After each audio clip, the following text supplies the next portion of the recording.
नमस्ते प्यारे विद्यार्थियों, गोविंदगढ़ महाविद्यालय द्वारा चलाई जा रही ऑनलाइन कक्षाओं में आप सबका एक बार फिर से मैं आज की कक्षा में स्वागत करता हूं। और जैसा कि आप जानते हैं कि हम हिंदी साहित्य को पढ़ रहे हैं और हिंदी साहित्य में हम काव्य शास्त्रीय तत्वों का विवेचन करते हुए सबसे पहले काव्य रीति की बात हमने की और उसके बाद हम काव्य गुण पर बात कर रहे हैं।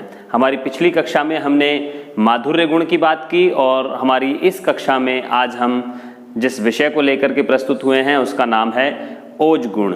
तो मैं यहाँ पर लिख देता हूँ ओज गुण।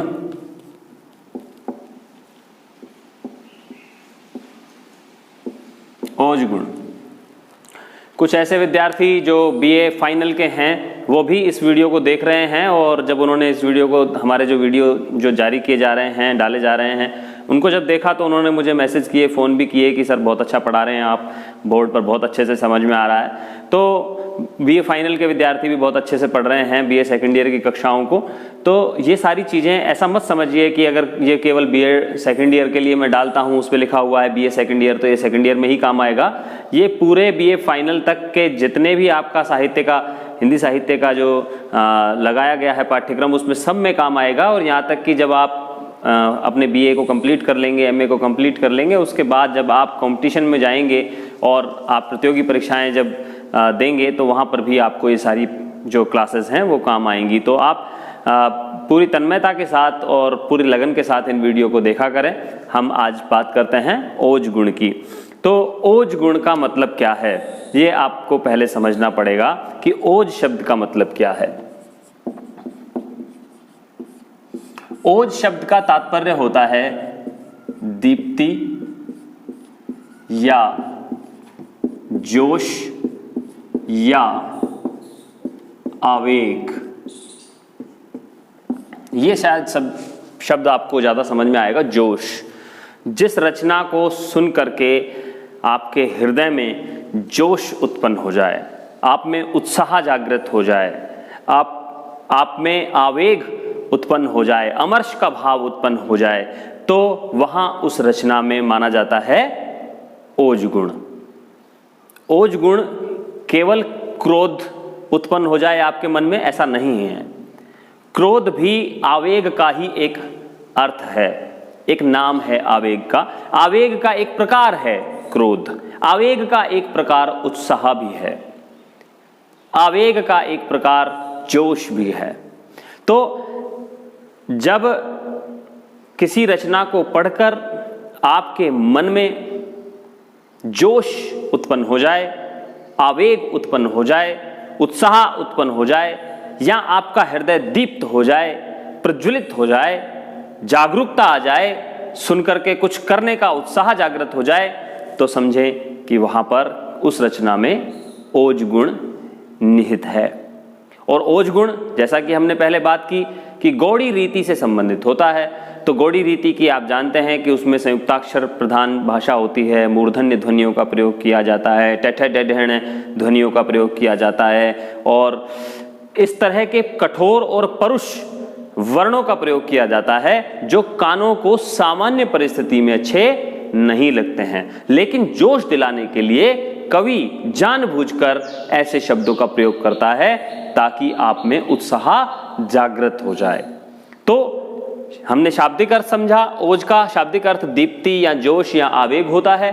और इस संबंध में जो आचार्य विश्वनाथ हुए हैं उन्होंने एक बहुत सुंदर एक परिभाषा दी है एक श्लोक के रूप में, मैं वह लिख देता हूं। तो आचार्य विश्वनाथ ने लिखा है,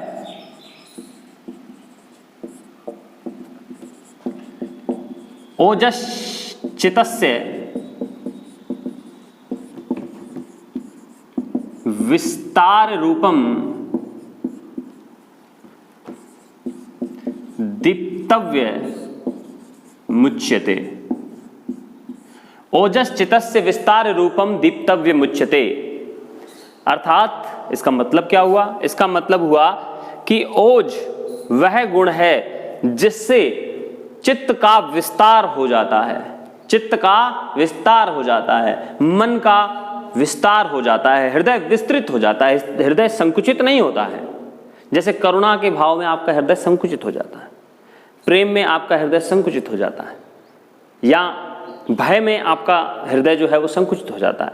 लेकिन जब हम रौद्र रस की रचना पढ़ते हैं, क्रोध की रचना पढ़ते हैं, जोश की रचना पढ़ते हैं, वीर रसात्मक रचना पढ़ते हैं, तो हमारा हृदय जो है विस्तृत हो जाता है, छाती फूल जाती है और नथुने फड़कने लगते हैं और होठ फड़कने लगते हैं, नथुने फूल जाते हैं, आंखें लाल हो जाती हैं। तो ये सब ओज के गुण के प्रभाव के कारण ही होता है। तो ओज उस गुण के को कहा जाता है जिससे चित्त का विस्तार हो जाता है और दीप्ति उत्पन्न होती है, हृदय दीप्त हो जाता है, हृदय प्रज्वलित हो जाता है, जागरूकता आ जाती है। तो आप लिख सकते हैं कि काव्य में निहित वह गुण जिससे चित्त का विस्तार होता है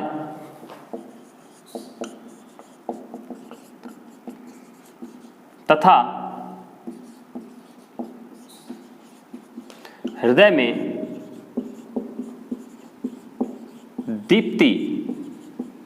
दीप्ति या जोश, आपको समझने में सुविधा रहेगी, जोश उत्पन्न हो जाता है, उत्पन्न हो जाता है। उसे ओज गुण कहते हैं, उसे ओज गुण कहते हैं। तो ओज गुण कहाँ होता है? ओज गुण वहाँ होता है जहाँ किसी रचना को श्रवण करने से, पढ़ने से, देखने से जब हमारे हृदय में जोश उत्पन्न हो जाए, आवेग उत्पन्न हो जाए, दीप्ति उत्पन्न हो जाए, चित्त का विस्तार हो जाए, जागृति सी आ जाए। जैसे जो हमारे भारत की आज़ादी जब स्वतंत्रता संग्राम जब चल रहा था, उस समय इसी प्रकार के गीत लिखे गए। आपने दुष्यंत कुमार की एक गज़ल सुनी होगी कि हो गई है पीर पर्वत सी पिघलनी चाहिए, इस हिमालय से कोई गंगा निकलनी चाहिए, और मेरे सीने में नहीं तो तेरे सीने में सही, हो कहीं भी आग लेकिन आग जलनी चाहिए। तो यहाँ पर इस तरह की जब कविताएं सुनता है व्यक्ति तो उसका हृदय जोश से भर जाता है और उद्दीप्त हो जाती है, उसकी आत्मा में एक लौ सी जल जाती है। तो ऐसी जब रचनाएं हम पढ़ते हैं तो वहाँ पर ओज गुण होता है। इस संबंध में एक महत्वपूर्ण आलोचक रहे हैं, रीतिकाल के एक प्रसिद्ध आचार्य रहे हैं जिनका नाम है भिखारी दास, उन्होंने भी कुछ लिखा है, वो पंक्तियां भी मैं आपको लिख देता हूं।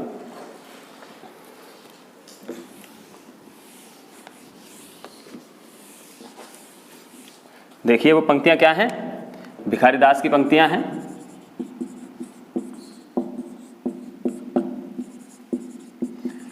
उद्धत अक्षर, उद्धत अक्षर, अक्षर का मतलब यहां अक्षर से है, उद्धत अक्षर जह परे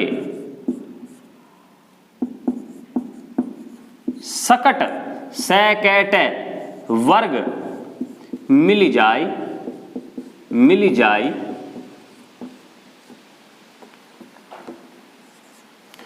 ताही को ओज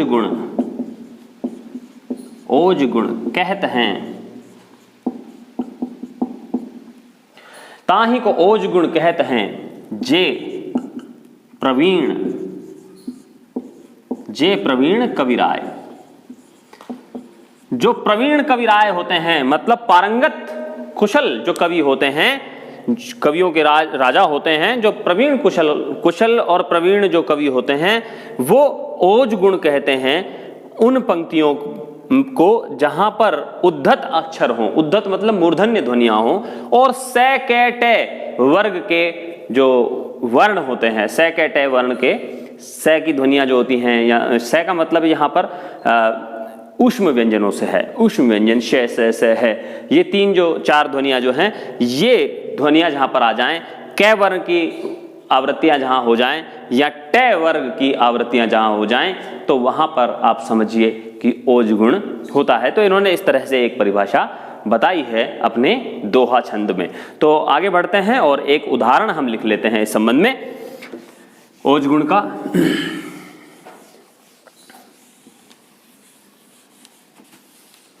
एक पंक्ति और भी आप लिखना चाहें तो लिख सकते हैं कि ओज गुण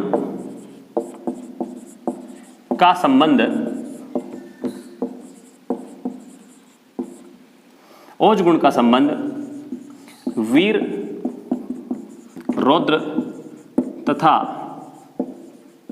विभत्स रसों से होता है,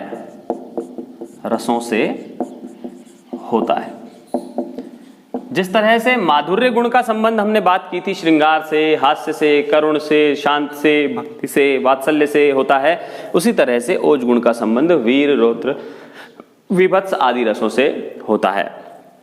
एक उदाहरण आप लिख लीजिए, आपको बड़ा काम आएगा। कई बार परीक्षाओं में केवल उदाहरण पूछ लिया जाता है कि ओज गुण का एक उदाहरण बताइए। यूं तो बहुत सारी पंक्तियां हो सकती हैं, जो भी श्याम नारायण पांडे का हल्दी घाटी है, जौहर है, उसकी जो पंक्तियां हैं वो ली जा सकती हैं। भूषण की कोई भी कविता हो जो शिवाजी की वीरता का वर्णन जिसमें किया गया हो, वह ली जा सकती है। या रामचरितमानस का जो लंका कांड है उसमें, या हनुमान जी के द्वारा जो कार्य किए गए सुंदर कांड में, वहाँ जो दोहा चौपाइयाँ मिल जाएंगे आपको, वो भी इससे संबंधित हैं।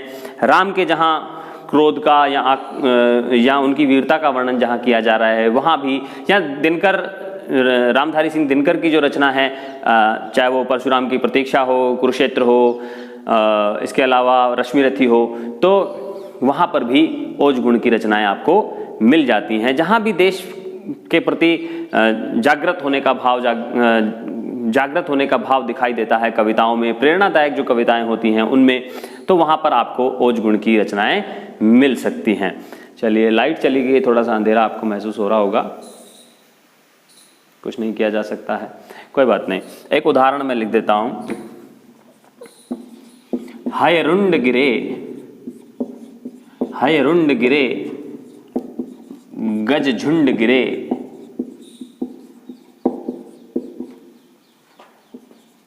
कट कर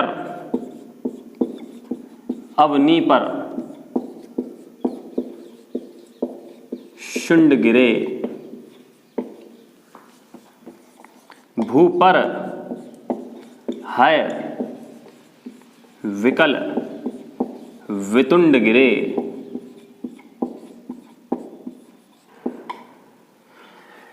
है रुंड गिरे गज झुंड गिरे, कटकर अवनी पर शुंड गिरे, भू पर है विकल वितुंड गिरे। लड़ते लड़ते लड़ते लड़ते अरिझुंड गिरे, अरिझुंड गिरे। तो इस तरह की शब्दावली प्रयोग होती है। आप देख रहे हैं यहाँ पे मूर्धन्य ध्वनियाँ हैं, रुंड गिरे, गजझुंड गिरे, और झुंड और रुंड इसमें संयुक्ताक्षरों की प्रधानता है, टेठ वर्ण की प्रधानता है। और आप समझ रहे हैं युद्ध का वातावरण है कि जहाँ पर हाथियों के और घोड़ों के शरीर जो हैं वो कट कट करके गिर रहे हैं, और यहाँ कट कट जो शब्द है या लड़ना शब्द है, ये झुंड शब्द जो है, वितुंड शब्द हैं, ये सारे शब्द इस एक पूरे वातावरण की सृष्टि कर रहे हैं, उस युद्ध के वातावरण की, जिसमें इस तरह की ओजस्वी वाणी का ही प्रयोग किया जाना उचित रहता है। तो आप अपनी तरफ से 2-3 और उदाहरण, जैसे कि हमने माफ कीजिएगा गौड़ी रीति में हमने बात की थी, मातृतुंग श्रृंग से प्रबुद्ध शुद्ध भारती, या फिर और भी बहुत सारी रचनाएं हो सकती हैं जिनमें इस तरह के भाव व्यक्त किए गए हों, इस तरह की शब्दावली जहाँ पर हो, तो आप वो ढूंढ करके अपनी पास से और अपने जहाँ पर आप नोट्स बनाते जा रहे हैं उनके नीचे 3-3 कम से कम लिख लीजिएगा, आपको काम आएंगे परीक्षा में। बहुत बहुत शुक्रिया, धन्यवाद।